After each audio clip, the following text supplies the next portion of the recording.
There is a difference between someone who is fascinated by your presence and someone who is devoted to your essence. Attention is easy to give. It sparkles, it flatters, it feels intense and immediate, almost like a quick flame that lights up everything for a moment. But attention can disappear just as fast as it comes, especially when it is no longer fed or rewarded. What we are speaking about here is something much deeper than attention. We are speaking about a kind of love that reaches beneath your surface and recognizes something steady and eternal within you. This person does not only admire how you look when you are confident, or how you behave when everything in your life seems put together. They notice who you are when you are quiet, when you are unsure, when you are not performing or trying to impress anyone. They do not only respond to you when you are shining in a room or when your energy is high and attractive. They remain present when you are withdrawn, tired, or unsure of yourself. That difference is one of the first signs of depth. Attention is drawn to performance. Love is drawn to authenticity. Many people fall in love with projections rather than reality. They see what they want to see in you.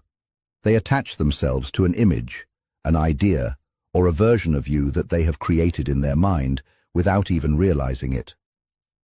Sometimes they connect to a role you play unconsciously, a version of yourself that appears strong, funny, successful, or easy to admire. But when someone loves your deeper self, they are not seduced by illusion. They become curious about your contradictions instead of confused by them. They are patient with your complexity instead of frustrated by it. They are not threatened by your independence or your emotional depth. In fact, they are drawn closer to it. When they see your fears or your wounds, they do not step back in discomfort. Instead, they lean in with understanding and respect. Another sign of this deeper connection is that they do not try to fix you into a more convenient version of yourself. When someone only wants attention, they often try to shape you into something that is easier for them to enjoy. They encourage the parts of you that entertain them, and they quietly discourage the parts of you that challenge them or require emotional effort. But when someone loves your essence, they honor your wholeness. They do not ask you to shrink your intensity or soften your edges just to make them more comfortable. They understand that your light and your shadow are both part of who you are, and neither one needs to be rejected for love to exist. Real love sees the deeper parts of you, not just the visible personality. Every human being develops a social self. This is the version of you that knows how to speak properly, how to behave in groups, how to appear confident, calm, intelligent, or strong when needed. It is shaped by expectations, upbringing, culture, and survival. It is the version of you that the world usually interacts with. Most relationships operate at this level. People respond to how you appear, how you behave, and how you make them feel in the moment. They interact with your personality rather than your inner emotional world. But beneath that visible layer, there is an entire inner landscape that is much more complex. In that inner world, there are fears you rarely speak about. There are longings you do not fully admit. There are old emotional wounds that still influence how you react to things today. There are instincts you suppress in order to stay accepted and understood. There are dreams you keep hidden because they feel too fragile or too personal to share easily. This inner world is not always organized or logical. It can be full of contradictions. You can feel confident and insecure at the same time. You can want closeness and still fear vulnerability. You can be strong for others while quietly wishing someone would notice that you are exhausted too. Many of these layers operate beneath your awareness, shaping your reactions without you fully realizing it. When someone only loves your visible personality, they are loving what is easy to understand and what is easy to interact with. They admire your strengths, your humor, your intelligence, your stability, or your energy. But their connection often depends on you staying consistent in that role.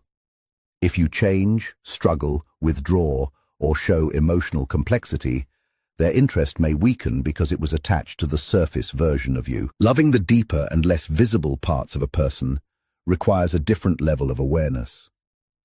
It means sensing emotional patterns that have not been fully explained in words. It means noticing when irritation is actually covering hurt. It means recognizing when silence is actually protection, not rejection. It means understanding when independence is actually a way of avoiding emotional burden or disappointment. This kind of awareness is not mind reading, it is emotional attunement.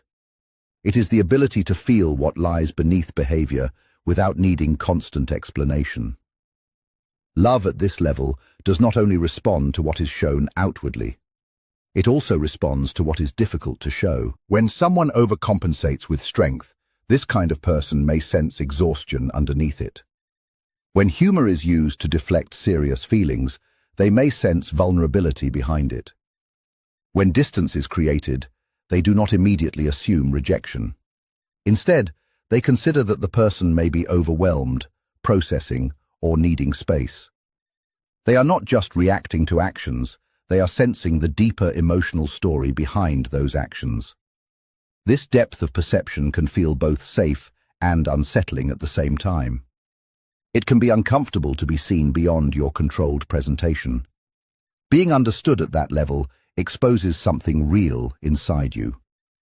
The unconscious part of the self often holds shame, doubt, and unresolved emotional pain. When someone sees those parts without judgment or withdrawal, it creates a rare sense of safety. You are no longer forced to maintain a constant performance of strength or perfection. You can relax. You can be uncertain. You can contradict yourself without fear of losing the connection. The relationship still holds. This kind of acceptance also creates space for growth. It does not demand that you are already complete or perfect before being loved. Instead, it recognizes that you are still becoming. There are unresolved tensions inside you, blind spots you have not fully seen, and identities that are still evolving over time. Rather than criticizing these parts, this kind of love is patient with them. It does not reduce you to your mistakes or coping habits. It sees them as expressions of deeper emotional layers that deserve understanding rather than rejection. In this type of connection, intimacy becomes something transformative. You start to understand yourself more clearly because someone else reflects back parts of you that you had ignored or buried. Their presence becomes a kind of mirror, showing both your wounds and your potential at the same time. The relationship slowly becomes a space where hidden parts of you can integrate into your conscious awareness.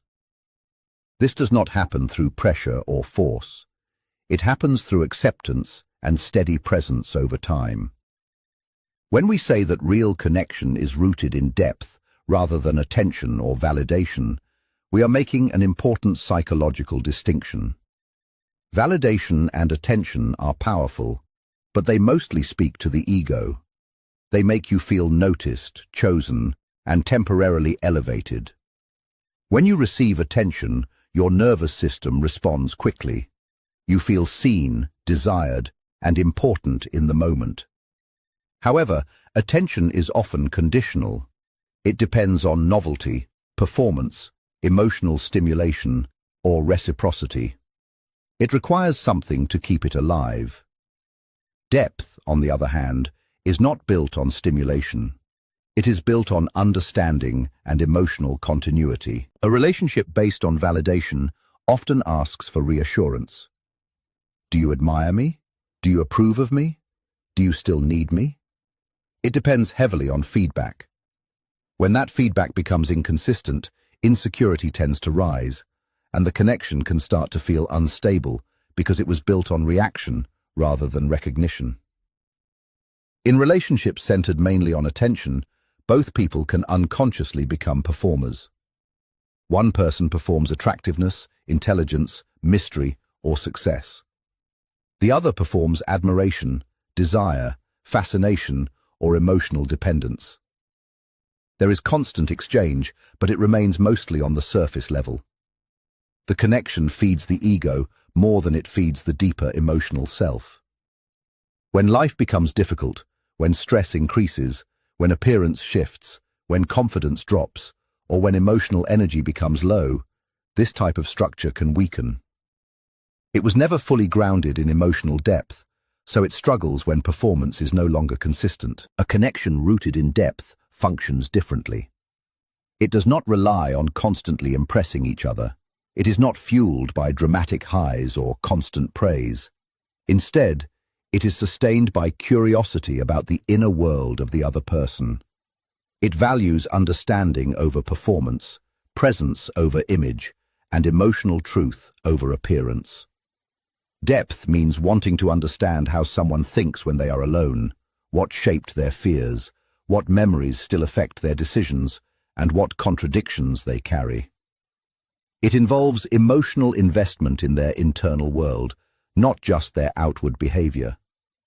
Validation says, "You make me feel good about myself." Depth says, "I want to understand who you are, even when it does not directly benefit me." Attention often seeks immediate emotional reward. Depth is different. It can tolerate discomfort. It is willing to sit in silence, confusion, or complexity without needing quick reassurance. When connection is based on validation, conflict feels threatening because it disrupts approval. Disagreement can feel like rejection. But when connection is based on depth, conflict becomes something useful. It reveals differences in perspective, history, and emotional triggers. Instead of breaking the bond, it can actually strengthen it, because both people are trying to understand rather than trying to win. Attention-based relationships often feel very intense at the beginning. There is chemistry, constant communication, and anticipation. But intensity is not the same as intimacy. Intensity rises and falls quickly. Depth grows slowly. It is built through shared vulnerability, steady presence, and emotional honesty. It develops when two people allow each other to see uncertainty, imperfection, and growth without pulling away. Another difference lies in motivation. When someone is driven mainly by validation, they may unconsciously seek partners who admire them or depend on them. The relationship can become a mirror that reflects an ideal image of themselves. But when someone is seeking depth, they are less focused on status or ego. They care more about mutual growth, emotional safety, and honesty. Depth also allows individuality to exist inside the connection. Because the bond is not maintained by constant approval, there is space for independence. Each person can grow without fear of being abandoned. The relationship does not need constant proof through attention or praise. It is held together by trust and understanding. In a depth-based connection, silence does not mean disinterest. Space does not mean detachment.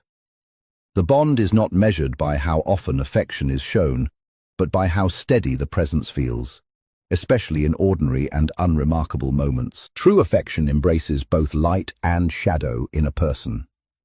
Every human being carries both. The light represents the qualities that are easy to admire and socially rewarded. Kindness, intelligence, humor, generosity, resilience, and ambition. These are the parts people usually feel safe showing. These traits often bring approval and make a person feel worthy. Most people are naturally drawn to this side because it feels positive and inspiring. The shadow is more complex. It includes the emotions, traits, and impulses that a person has learned to hide or suppress. This can include jealousy, insecurity, anger, envy, neediness, or vulnerability. It can also include unrealized potential, creativity that was discouraged, or desires that were judged as unrealistic. The shadow is not something bad. It is simply the part of the self that has been pushed out of awareness. In many relationships, affection is only given to the light. Someone may appreciate how strong, calm, or supportive you are, But when the shadow appears, when you feel anxious instead of confident or emotional instead of composed, the dynamic can change. If love is conditional, it begins to withdraw. You may feel pressure to return quickly to your better self. Over time, this creates inner fragmentation. A person starts believing that only certain versions of them are lovable. True affection does not reject the shadow, it expects it. It understands that being human means being contradictory. When you are overwhelmed and become irritable, true affection looks deeper instead of labeling you as difficult. When you feel insecure, it does not treat that as weakness. When you struggle emotionally, it does not disappear. It stays present. Accepting the shadow does not mean accepting harmful behavior. It means understanding the difference between a person's core humanity and their temporary reactions. Anger can come from pain. Defensiveness can come from fear. Withdrawal can come from exhaustion. True affection tries to understand what is underneath the behavior instead of reacting only to what is visible. This kind of acceptance creates emotional safety. When you know your difficult emotions will not automatically lead to rejection, you do not need to hide so much of yourself. You can admit mistakes. You can express doubt. You can speak about parts of your past that shaped how you cope. The relationship becomes a space where different parts of the self can come together instead of staying divided. There is also humility in loving someone's shadow. It requires recognizing your own. When two people accept that they both carry insecurity, pride, fear, and unresolved patterns, they begin to approach each other with more compassion. Not superiority, but understanding. Instead of trying to control or correct each other, they try to understand each other. This reduces projection, the tendency to criticize others for what we have not accepted in ourselves. Affection that includes both light and shadow is stable because it is realistic. It does not depend on an ideal image that must always be protected. It allows growth because it does not demand perfection. It sees value not only in strength, but also in the courage it takes to face weakness. It values honesty more than appearance. It chooses presence over illusion. When we say that being fully seen can feel uncomfortable before it feels safe, we are describing something deeply psychological. Most people say they want to be understood, but real visibility is more vulnerable than expected.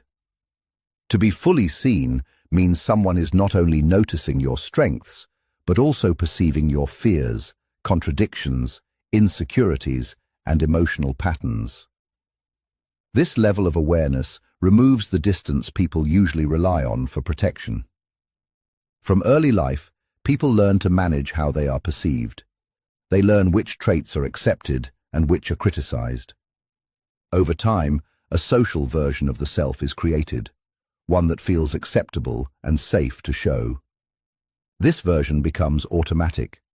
So when someone begins to see beyond that surface, noticing hesitation behind confidence, loneliness behind independence, or sensitivity behind control, it can create inner tension. There is relief in being understood, but also exposure.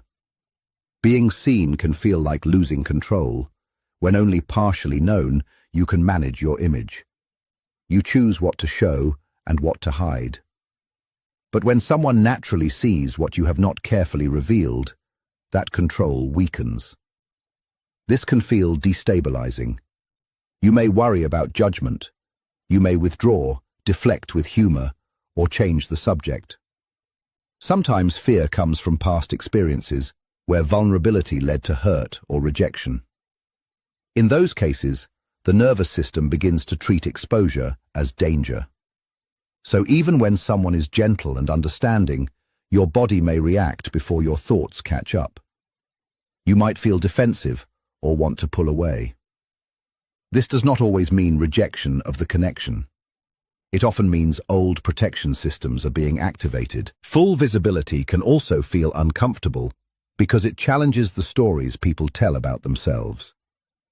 Many hold internal narratives to stay stable, such as believing they are always strong, always rational, or never needing help. When someone reflects patterns that do not match these beliefs, it creates internal conflict. It forces a person to see themselves more honestly, and that can feel unsettling before it feels freeing. Growth often begins with that discomfort. Awareness disrupts familiar illusions. But when the person who sees you responds with steadiness instead of judgment, the experience slowly starts to change. If they do not use your vulnerability against you, if they do not mock your insecurities, and if they do not withdraw when you reveal complexity, your nervous system begins to adjust. The discomfort slowly turns into something safer. You begin to understand that being fully seen does not automatically lead to rejection. Over time, repeated moments of safe visibility begin to build trust. You start testing the connection by sharing small truths, then gradually, deeper ones. Each time acceptance remains steady, your internal defenses begin to soften. What once felt threatening starts to feel grounding. Instead of constantly performing strength, you allow yourself to admit confusion. Instead of hiding sadness, you begin to express it. The relationship slowly shifts away from impression and moves toward authenticity. Full visibility also starts to create integration within you. When someone accepts parts of you that you once rejected, you begin to accept those parts yourself. Their calm response reduces your internal shame. What once felt like a flaw begins to feel like a human trait. What once felt isolating begins to feel shared. The discomfort you felt at the beginning was not a sign that something was wrong. It was simply the natural reaction of vulnerability meeting unfamiliar safety. When we talk about love that respects your individuality instead of trying to reshape you, we are describing a type of connection that values autonomy rather than control. Every person enters a relationship with an existing identity, personal values, habits, rhythms, ambitions, emotional patterns, and ways of interpreting the world. All of these elements form the structure of who they are. In many relationships, subtle pressure can slowly start to weaken that structure. One person may consciously or unconsciously try to shape the other into something more convenient or more predictable. This reshaping often begins quietly. It can appear as advice that sounds harmless at first, framed as improvement. You hear suggestions like dressing differently, speaking more softly, being less intense, being more social, being less emotional, or pursuing safer goals. On their own, none of these requests seem extreme, but over time, they begin to send a deeper message. The message becomes that who you naturally are is slightly misaligned with what is desired. When love becomes conditional on change, authenticity starts to feel risky. You begin to monitor yourself more closely, editing your thoughts and impulses before expressing them. Love that truly respects individuality works in a very different way. It does not treat difference as a threat. It does not see your autonomy as rejection. Instead of trying to change you, it becomes curious about who you are and why you are that way. Your independence is not taken as emotional distance. Your intensity is not labeled as too much. It is understood as part of your natural depth. Even when differences exist, respect remains stable. This kind of love recognizes that growth is natural, but it separates growth from erasure. Real growth comes from within, not from pressure applied by someone else. When someone respects your individuality, they support your development without controlling its direction. They may encourage you to refine your strengths, face your blind spots, and pursue your goals, but they do not decide who you should become. They stand beside your development rather than trying to design it. Control in relationships often comes from insecurity. When someone fears abandonment or fears that they are not enough, they may try to manage the relationship by shaping their partner's behavior. Reshaping becomes a way to feel stable. But stability built on suppression eventually creates resentment. The person being shaped may comply for a time, but internally they begin to feel reduced or erased. Over time, what is suppressed does not disappear. It returns later as frustration, emotional distance, or withdrawal. Honoring individuality requires emotional security. It requires trust that love does not depend on sameness. Two people can remain distinct and still stay connected. Differences in personality, interests, or perspective are not problems that must always be fixed. They can also become opportunities for growth and expansion. Being exposed to another person's worldview can widen your own without replacing it. Respect for individuality also creates space for healthy boundaries. When your individuality is valued, you are allowed to say no. You are allowed to keep your friendships, your private thoughts, your personal routines, and your independent goals. These things are not treated as threats to connection. Instead, they are seen as part of what makes the relationship strong. A strong relationship is not made of two incomplete halves trying to become whole. It is made of two whole individuals choosing to walk alongside each other. At the same time, honoring individuality does not mean ignoring harmful behavior. It does not mean excusing immaturity or avoiding accountability.